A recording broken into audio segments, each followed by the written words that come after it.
Hello, everyone. Welcome to Talk Birth to Me podcast. This is going to be women's journeys throughout pregnancy and birth. We will be discussing infertility, treatments, and different types of births such as C-sections or natural births. If that is something that might be a trigger to you, feel free to see the title at the beginning, and we will always list what it's about. So if that's something that you are uncomfortable with, feel free to exit and join us at another episode. I hope you're doing well today, mentally, physically, and spiritually.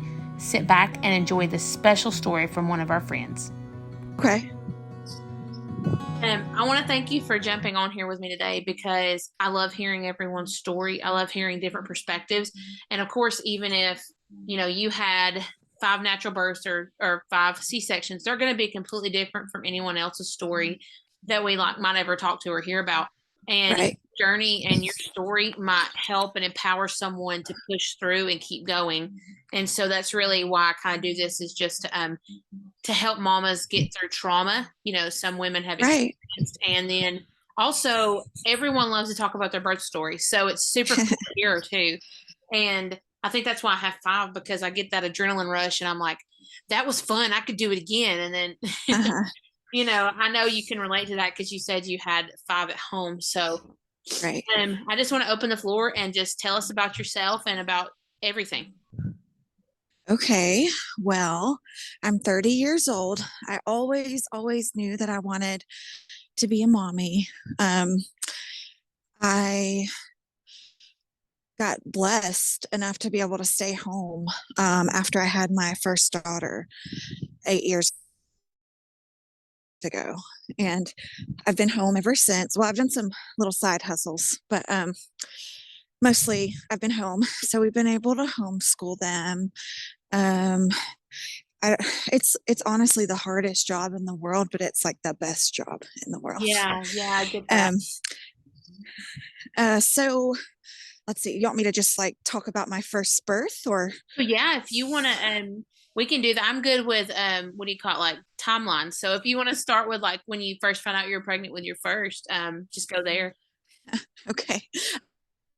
I was about to say this might take a while if you want me to tell you details about all 5 of them. Hey, that's totally fine by me. You just talk. Okay, so the first one, I found out that I was pregnant. We were not trying, but we also weren't preventing. I had some issues with endometriosis, and I'd had some cysts removed. And basically, sorry, I'm out of breath. Basically, no, okay. the OB that I was seeing was she's no longer in town, but she told me that I probably would have a hard time getting pregnant. Wow. So my husband and I, we were married for like 6 months, and we were not preventing, and I didn't get pregnant. So at that point, we were just like, okay, well, we can cross that road later if we need to do, like medication or, even look into adoption, we talked about. So at that point, we took on some new roles at our church, and I actually started college again, and I found out I was pregnant. I was at work one day. I was working at a bank, and I was just thinking, I was like, I've been cramping for days. Mm-hmm. And so I tried to think back to what I was doing the last time I had my period. And I was like, oh, wait, that was like my mom's birthday. And that was like 8 weeks ago. Wow. So I was like, oh gosh. And I don't know how I didn't keep up with my cycle really. When it came, and yeah. I wasn't one of those that's like, oh, I'm going to start on this day. So on my lunch break, I ran to the Dollar Tree and got 2 of those little cheap pregnancy tests. And I took them. I couldn't wait. I took them in the bathroom of the bank. And of course, that line like popped up really fast because I was already a few weeks past my missed period. So it wasn't faint. It was very clear. And I was actually I didn't work at that bank all the time, so I didn't have keys. So in tears, I had to ask the security guard to let me back Oh out of the no. back. And he was like, "Is everything okay?" And I was like, "Yeah, I'm just pregnant." You Like, just openly tell them like you're the oh first yeah. person who knows. Yes, yes. I was just losing my mind. I was like, what is happening? So anyways, I come home and tell my husband, and he's excited, but he's like, "Are you sure? Are you positive you're pregnant?" And I was like, "Well, I mean, it says that I'm pregnant." So we went to our appointment, and everything was great, and the pregnancy went really well. I did have I had perinatal depression, and Oh, at the bless your time, heart. I didn't know what that was because I was the first in my friend group to have a baby. Mhm. And everything that I was feeling, I would try to talk to family members about, and they would say, "Oh, it's just your hormones." And so I'd kind of like push it off and just try Yeah. to act like everything was fine. But I was completely miserable. Um, Come to find out, I have OCD, and so it was causing an OCD flare up, which was causing like obsessive intrusive thoughts. It's Um, amazing that you said that because I wasn't diagnosed with OCD until after my second child and the intrusive thoughts. And I was like, why am I going crazy? And I think that, right, that yeah. I know exactly how you felt. It's scary during your pregnancy to not even know what that is. Well, and I was so sad because I had wanted Yeah. that for so long, and I was miserable. I mean, day and night, I was just tormented by my Yeah. brain. And everyone that I spoke with, they had great intentions, but Yeah. they would be like, "Well, maybe you should pray more, or maybe you should read your Bible more, Yeah. or the Bible says not to worry." And I'm like, "I don't think you understand. I am not in control of my mind." And I Yeah. would see like scary images in my, I mean, it was really, really bad. Yeah. So I told that my doctor that I was seeing at the time, I was like, "Okay, I know I turned down medication before because my family was telling me it was just normal Yeah. to worry." And I guess maybe I didn't completely tell them how bad it was getting because Yeah. I was embarrassed of like the visuals that I was seeing because they were graphic. And I was like, something's wrong with me, like, am I possessed? Like, what am I seeing my family members being killed? And it, Mm-hmm. it was just, yeah. So they put me on Zoloft, and it, those medications take like 6 to 8 weeks. Yeah. So by the time that kicked in, I was ready to give birth, and I did really well after that. Um, Great. I stayed on it, so I didn't really have any postpartum depression. I guess because I was already on the medication, but still at that point, I did not know that it was OCD. I was actually seeing a counselor who did not recognize it as OCD, and she would ask me to describe the thoughts and write them down and talk about them, and that's actually the worst treatment that you Yes. can do for OCD. And by the way, I never knew OCD was like, I just thought OCD was like cleaning a Yeah, lot. you thought Like, I maybe it guess was that's what. somebody who didn't like dirt or something. Yeah. Yeah, because I am not like super organized or anything, and I was like, huh, I wish I had OCD. And now when I hear people joke about, "Oh, I'm so OCD," I'm like, you have no idea You how don't understand. torturous having OCD is. And Like, you it is can't not a escape joke. your brain. You can't leave your brain. You have to live in that. And when you Yeah, can't explain what you're going through, and you're like, I don't want to act upon these things, but my brain is telling me what if, and right. it's And terrifying. it never goes away. Like, it is Yeah. just, I'm so thankful. I know that social media is bad for some things, but I'm so thankful for the good things of it because, like, I found a group on social media that talks about, I mean, the things that I'm feeling, and then I don't feel so alone. Now, I wish that I found this 8 years ago when I didn't even know what perinatal depression was. Mhm. But, anyways, so I was, it was my due date, and I wasn't having any contractions or anything, and my water broke, And I was like, well, I don't want to go to the hospital yet. Honestly, I was just scared. So I waited around at home, still no contractions. And I was like, I think maybe we should go. So it was like 1 a.m. and we arrive and they're like, well, we're going to start Pitocin, um, which I didn't know that I had a choice in anything. My husband and I were actually talking about that last night, how naive we were. We were just so innocent with our first, like we had no idea that I could deny cervical checks, or Yeah.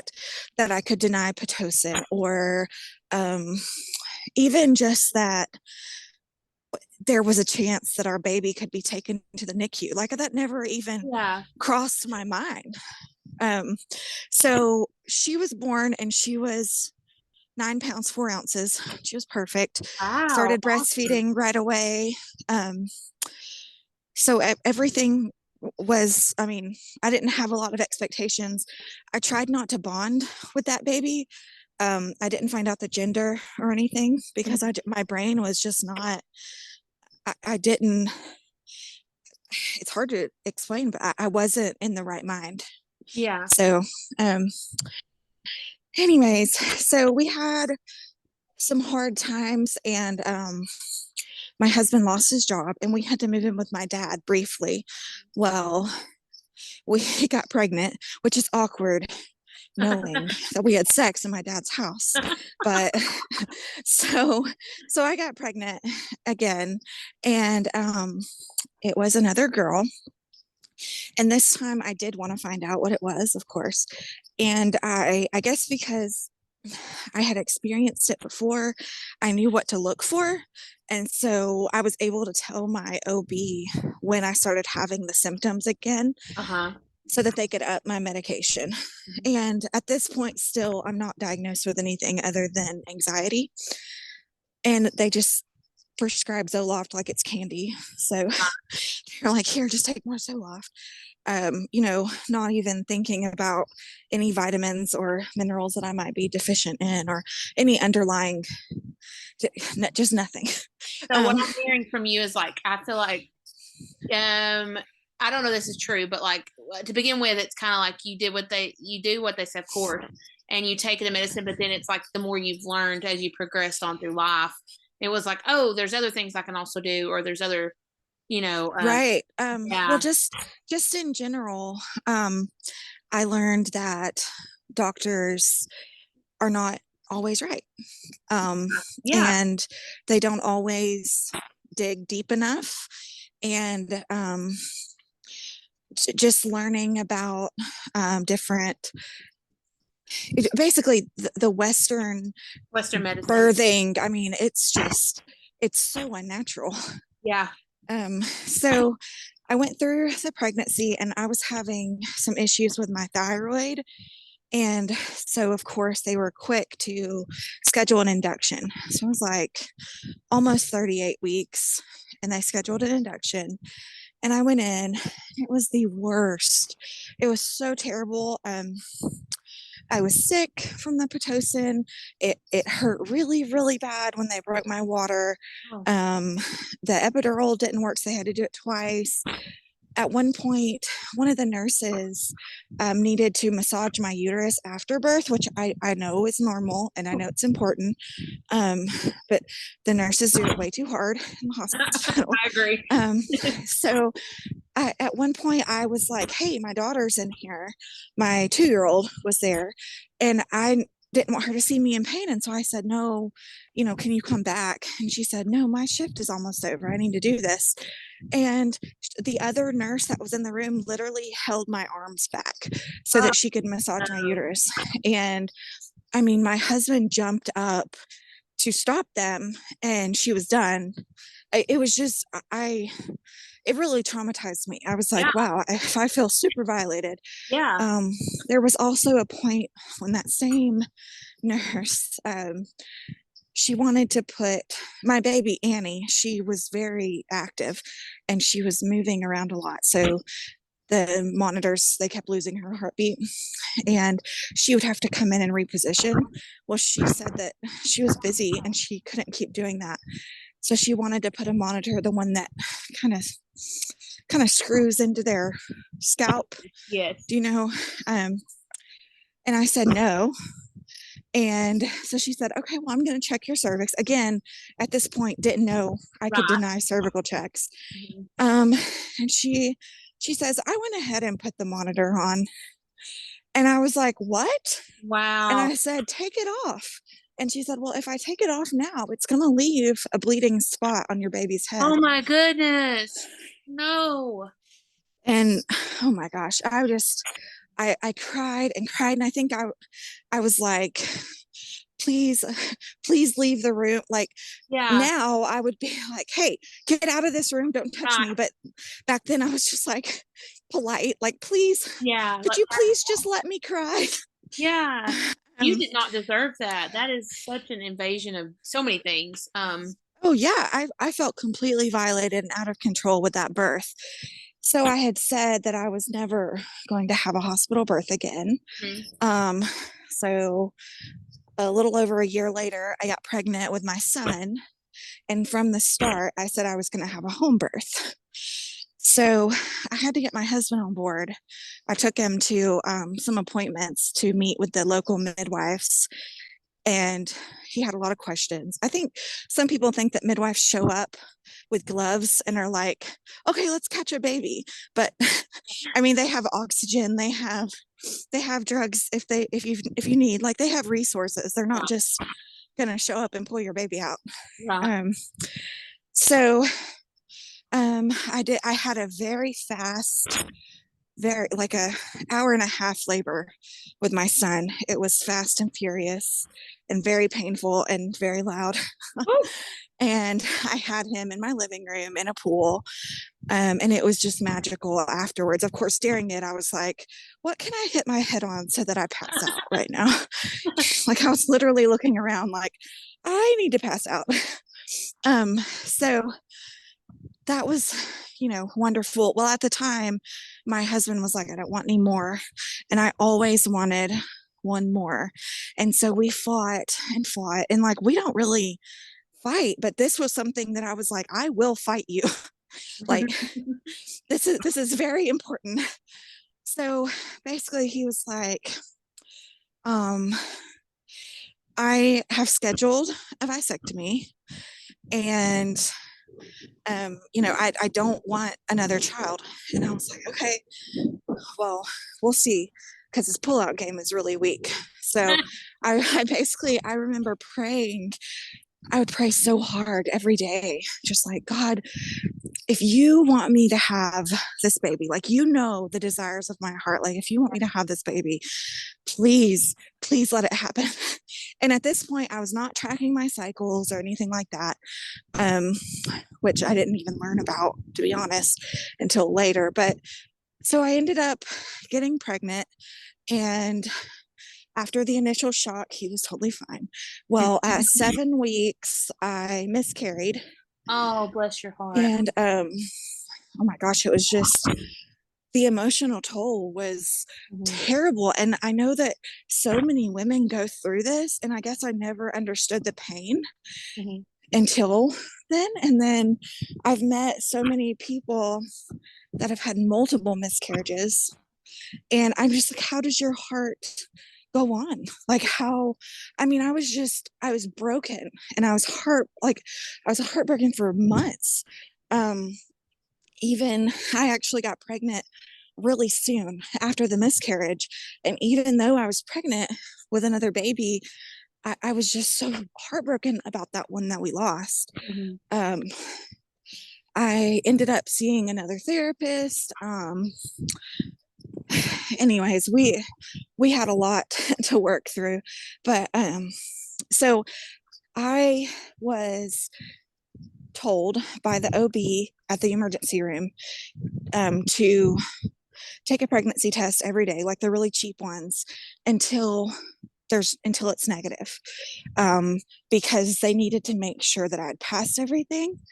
And if it didn't ever get to negative, then I could still have tissue inside of me. But I did pass everything.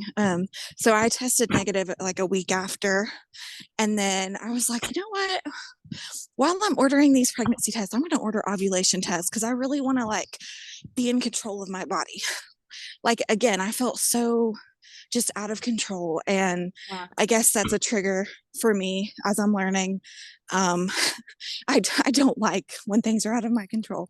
Yeah. So I I was testing and I ended up ovulating, and I told my husband, I was like, look, I have to be honest with you. I'm ovulating today. Um, like if I were to trick him into getting me pregnant, I would like feel guilty for the rest of my life. So I was like, I'm ovulating. So, you might want to Yeah. grab a condom, or like, I'm leaving this on you, because he knew that I wanted another one and I knew that he didn't. Well, of course, he was like, oh no, I'm going to grab a condom. Well, we had done it. We had done the dirty in the shower 3 days before that. Mm-hmm. So when that egg dropped, there was something waiting for it there. Um, Okay. so I ended up testing. I think it was like 8 or 9 days after I ovulated. I started, my sense of smell was like super weird. And Mm-hmm. I was drinking a margarita and I was like, oh God, this smells like Windex. Like I can't drink this. Um, and so I was like, I think I should take a pregnancy test. So it was very faint, but it was there. And that was my little ace. So when I was 27 weeks pregnant, I was volunteering at church camp. And I think we all kind of thought COVID was chilling out a little bit, but there was the Delta variant. And I never thought that it was a conspiracy theory or, like not real. I figured that I would get it one day if I Yeah. hadn't already had it. And I knew I couldn't run from it. And I didn't want to just not live my life. Yeah. So I volunteered at church camp, and we didn't wear masks. I mean, we acted as if life was normal. Well, um, a few days after camp, we find out that someone came to camp with no taste or smell, Oh no. and they ended up testing positive. Well, the first thought is, you idiot, like, why would you do that? You already knew. Yeah, and she just thought it was like allergies or something, um is No. I'm pretty sure what she said. So 11 of us ended up testing positive all within that weekend after. Wow. And I remember joking in this group that we have. We later named it the COVID Club, but we all had it. It was me and three other ladies that volunteered. And I was like, you know what? It was still worth it. Even though we got COVID, it was still worth it because those kids like had the time of their life at church camp. So we joked about that. Well, I had called my midwife because I was going to have another home birth. So I didn't have an OB, I had a midwife. And at the time, the treatment was like take vitamins. You know, it wasn't, I don't think it was at the very beginning of the Delta variant. So I don't think anyone really knew how aggressive it was. Mm. So she was like, check your oxygen. And I kept checking it. It would sometimes go to 90, but that was the lowest. And so I ended up going to see my primary care physician. Or no, I think I actually just emailed her, and she was like, if you feel like you can't breathe, you do need to go at least get checked out. Because I was like, I'm really out of breath, but I'm also pregnant. Right. And I was coughing so hard that I was literally peeing on myself every time I coughed. I was like, where is all this pee coming from? Yeah. Like, but I was just coughing my head off.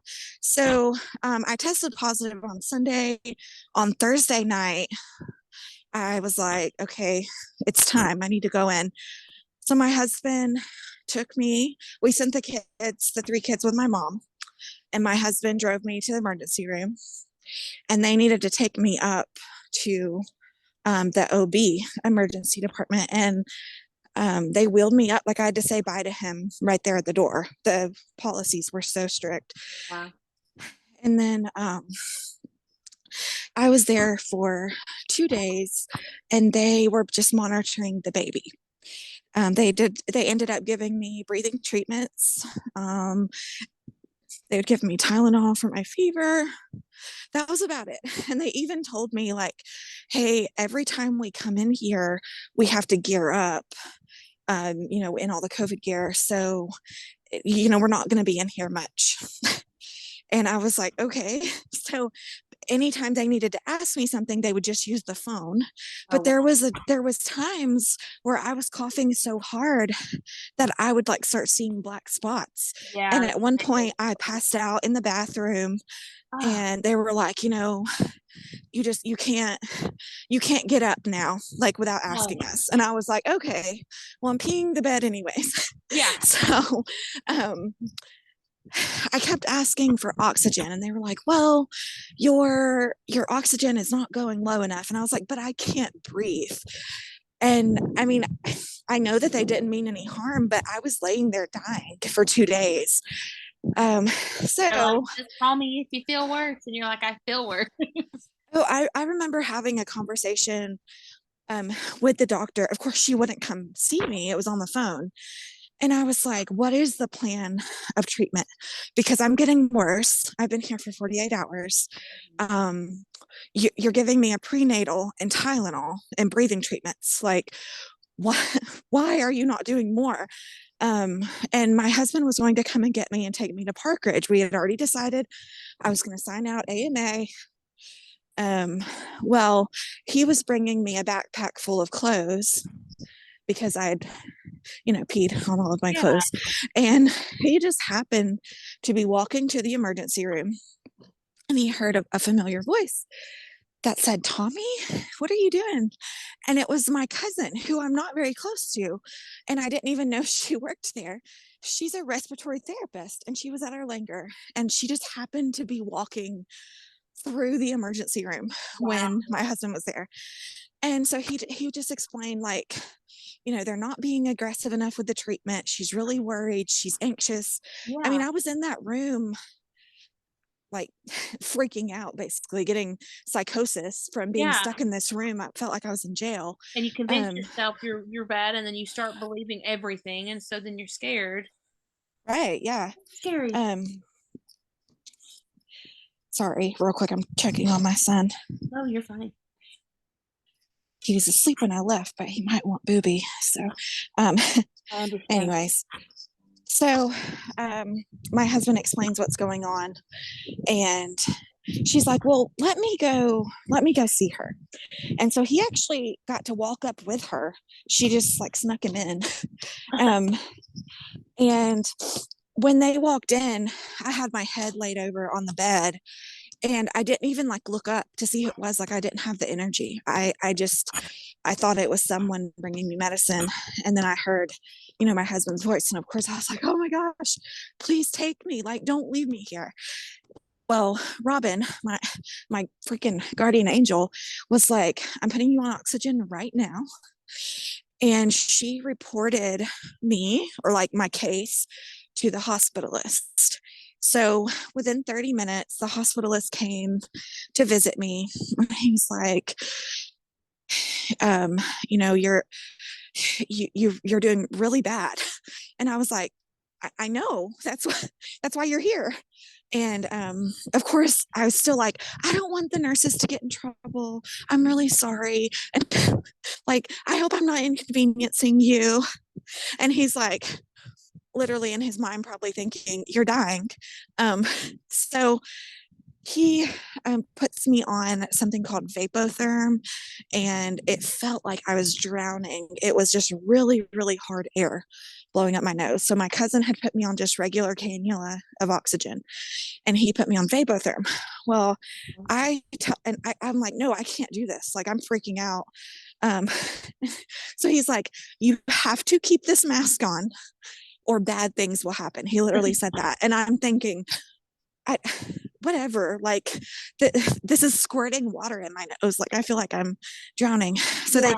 they gave me Ativan to chill me out so that I could keep that on. Well, within probably 30 minutes of them putting that on me, um, some people came in and they were like, we're taking you to the ICU. Wow. And I was like, hold up, what? And there was literally text messages on my phone where I was texting my husband saying, I will not go to the ICU. I will not be put on a ventilator. I will not consent to this. Yeah. And so they're like, that doesn't mean you're going to be put on a ventilator. We can keep a closer eye on you. So I'm like, okay. So I go, and already it was so different. There wasn't a bathroom in the room. They had to give me a catheter. I was like, okay, so I guess I'm not getting out of this bed. And then that next morning they had to deliver Ace. So everything was fine. I had the monitors on my belly. My stats kept dropping and throughout the night. And I don't remember this, but there's messages that I sent to my dad because I had given him COVID because we went swimming at his house. The day I didn't know that I had it, but it was the day that I found out. So he's texting me and he's like, I feel so bad. And I literally sent him a picture of me and I look like death. And I was like, tell me about it. Like, how dare you? I'm in the ICU pregnant and you're at home on your couch. Like, shut up. So they wanted me to wear a BiPAP mask. Now, for whatever reason, that was so scary to me. I was in that room for 2 days. And then I was, trapped in the ICU and like alone. I was anxious. I'd already developed psychosis. They were medicating me like big time. Like I read in my chart afterwards that as soon as I got to the ICU, they were like, yeah, she's going to need some Valium. Yeah. So I was already just freaking out and I couldn't breathe good. And something being over both of my airways sealed tight to my face was absolutely horrifying to me. Yeah. So I don't remember this part because they had given me drugs to relax me. But my cousin tells me at one point I dozed off and I woke up and I ripped it off my face and like threw it and was like, get away from me. And apparently kicked a nurse at one point, which is not my personality at all. Yeah. So the last thing I remember was them putting the mask on me, and a lady yelled at me from the door and said, if you don't put this mask on, you're going to die and your baby's going to die. And Wow. I yelled out, sedate me. And she said, we're past that. You're going on a ventilator. And I said, no. Like I was saying no. And they had already decided. So they come in, they have these tubes. Like I see what it is. I'm very drugged, but I'm like, no. And I'm saying no. And I'm saying, please, no. I said no. And I guess like in that moment, I was shocked that they weren't listening because I was saying, please, I said no. I said no. And they're laying me back. And of course, I was very weak. So I couldn't really fight back, but I was trying my hardest. I was like, no, you are not ventilating me. So as all of this is happening, I'm getting more out of breath. And I ended up, I don't remember the word that's in my chart, but I basically passed out because at that point I didn't have any oxygen on me because I'd ripped off the mask like a maniac. So I hear, Wittney, we might have to take the baby. We need you to nod. And I'm assuming I nodded. I don't think it would have changed anything had I not nodded. So they were ventilating me, they were intubating me as they were cutting him out. And it was so urgent that he dropped so quick that they didn't have time to even take me to the OR. Wow. They didn't even have time to wait for an OB. It was actually a tech cut me. Wow. And then of course an OB came. I think he came before the baby was out, but I mean they didn't have time to waste, and I'm thankful for that. Yeah. So 3 days later, I wake up. Oh, I did forget one. I didn't forget it, but I left out a really scary part. I Oh, it was, gets even scarier than that. yeah, I was paralyzed, but not numb when they started cutting me. So I was I was trying to scream. I Right. couldn't scream and I couldn't move. Mm. And I could hear them and I could feel like someone recently told me, no, I bet you just felt pressure. And I was, excuse my language, but I was like, no, bitch, I felt a knife. I don't like I that when people try to dismiss you for that and say pressure. That's not okay. I felt the cold betadine Yeah. that they splash on you. And then I felt the knife and I was like losing my mind. Like, Yeah. why do they not know that I can, like, they need to know that I can feel this. Like, and I'm assuming that my blood pressure or my heart rate let them know something was wrong and Mhm. they knocked me out. So I woke up 3 days later holding a picture of my son who is red and shiny, and I think it's a chicken wing. And I'm like, why is this nurse wanting me to hold this picture of this chicken wing? Because she kept putting it in my hand and then I would put it down. Yeah. And she was like, don't you want to see? Don't you want to see? And I was like, no. Like, what? And she was like, this is your son. And at some point I was like, oh, okay. And they're like, he's doing good. He's great. So they give me a few hours to wake up and they ended up bringing me like some mashed potatoes or something to eat. So I'm texting my husband. We're making jokes even. Our bed had broke, not from anything fun, like it just was a cheap bed. And so he was like, hey, I ordered us a new bed. And I was like, oh, so we can break that one too. And so we're just like talking. And I was like, we're going to have to wait 8 weeks. This time we have to wait. We can't do it after 4 weeks like we did the last time. And like these messages are hilarious because I'm misspelling things. I was Yeah. clearly high. Yeah. But I mean, for those 3 days, my husband didn't know if I was going to wake up. So he was freaking out, of Bless his course. heart, you So know? I'm like thinking, I'm fine. I'm going to get to go home soon. Well, less than 24 hours later, I started having panic attacks. And it's so silly because in my chart, it says it was due to postpartum depression.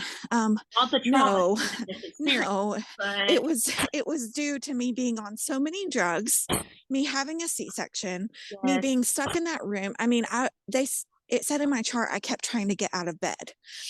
And I was probably like, Yeah. I'm not safe here. And I don't remember this at all. Mhm. Um, so basically because I was not compliant, and I say that lightly, but every time I freaked out, my oxygen dropped. So they did have a medical reason to re-intubate me, Oh. but it was because I was freaking out and it was making it very difficult to keep me stable. So So